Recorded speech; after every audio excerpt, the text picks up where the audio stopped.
Wa an Hasan bin Abi Thalib radhiyallahu taala anhuma, ya, Sayyidina Hasan bin Ali bin Abi Thalib radhiyallahu anhuma pernah mengatakan, menyapu halaman dan mencuci pakaian bisa mendatangkan rezeki. Itu biasanya kapan dilakukan? Pagi, gitu. Ya, kemarin kita udah bahas kalau nyapu malam-malam itu makruh, malah bisa nyebabin apa? Sengsara dan terhalangnya rezeki. Nah, maghrib waktunya orang pada kemana kan, balik ke rumah, ngapain nyapu di halaman sih lagi? Itu. Makanya semua itu dimulai di pagi hari. Nah, ini kita harus ada adab dan uslub tata cara kita dalam bersosialisasi di dalam kehidupan. Gitu. Jadi etik dan tidak etik juga berpengaruh kepada keberuntungan setiap hamba. Maka dari itu anjuran kita untuk menghidupkan pagi itu banyak hal yang positif untuk membuka pintu rezeki kita.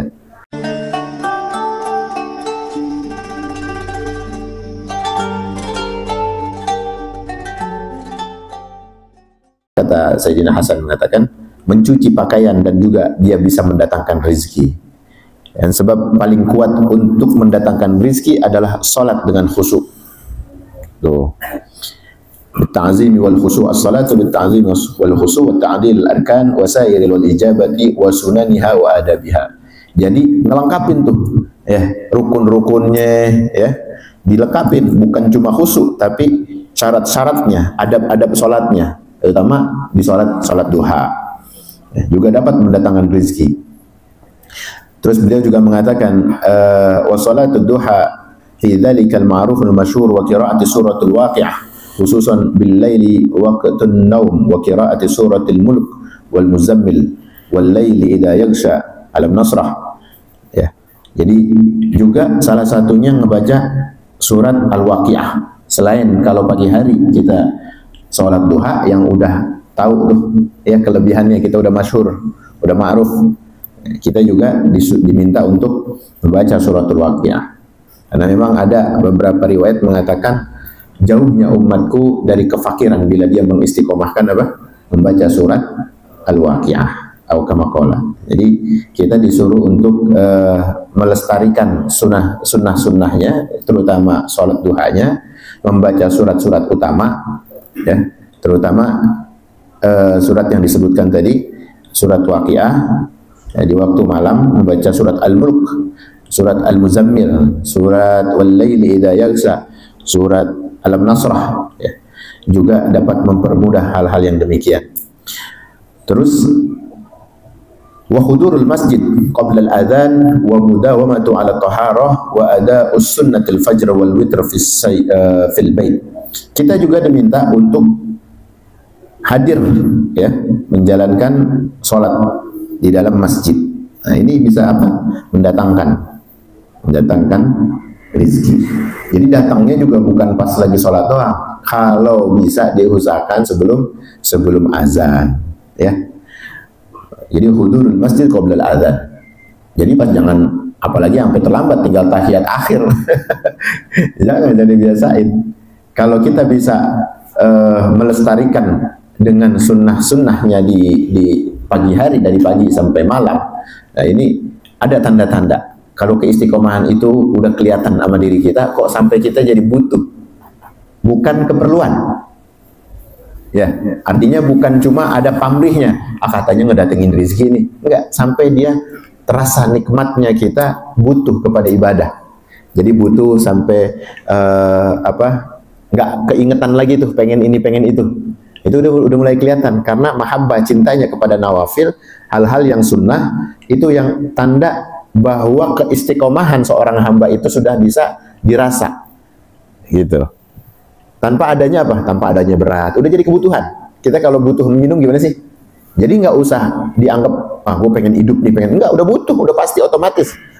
Karena dia di samping menghilangkan dahaga, dia juga dapat mengurai satu unsur kebutuhan dalam tubuh kita. Jadi kalau kita ibadah begitu.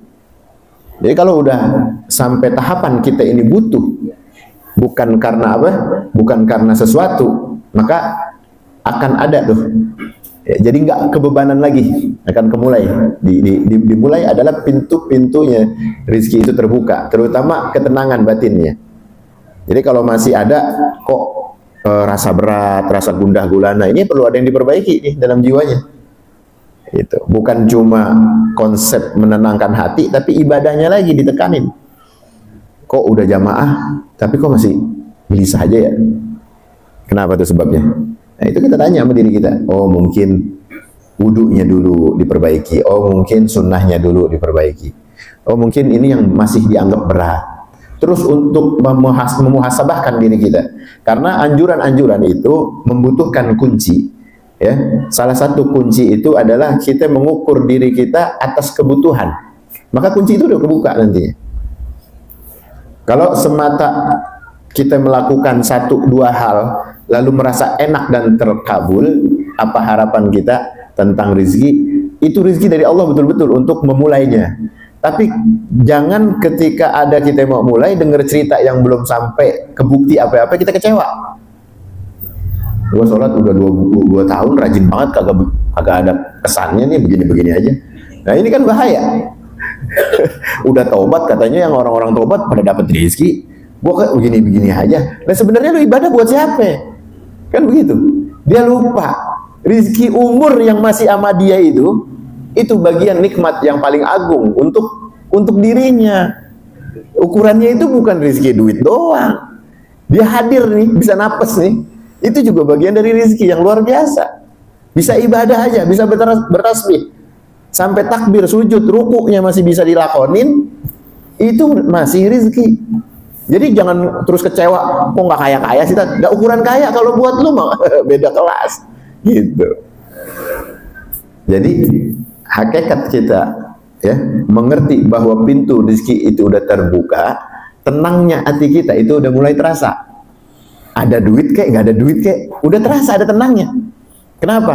Karena hakikat itu kan adalah syukur kita sama Allah, tenangnya hati kita. Ya kan kita kemarin bahas berapa banyak orang yang punya uang tapi punya kegelisahan. Ya, harta, mobil ada, minta apa aja ada, lebih ini kadang lebih dari 1, 2, simpanan beda lagi. Apa jamin ketenangan? Nggak jamin. Nggak jamin. Ya tenang berarti udah sampai tuh, udah sampai kuncinya. Kadang-kadang jangan tenangnya kamuflase. Salah satunya hadir di dalam majelis, ya itu kunci nenangin kita. Ada siraman-siraman rohani kalau kita di dalam majelis datang. Ada sodakoh yang kita lagi lakonin. Ketemu sama guru, ya kan? Ketemu sama teman-teman. Nyambut senyuman. Kan enak tuh kalau kita senyum disambut senyuman. Coba kalau dongkol disambut dongkol.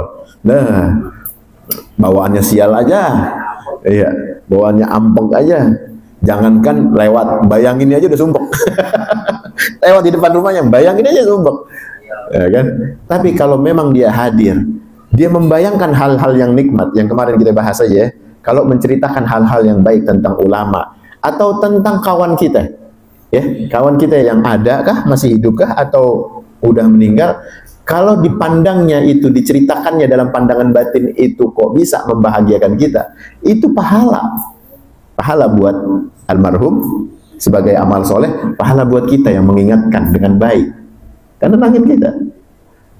Itu jadi rezeki itu banyak polanya, ya cara ngebukanya itu harus kita dalemin lagi tata caranya.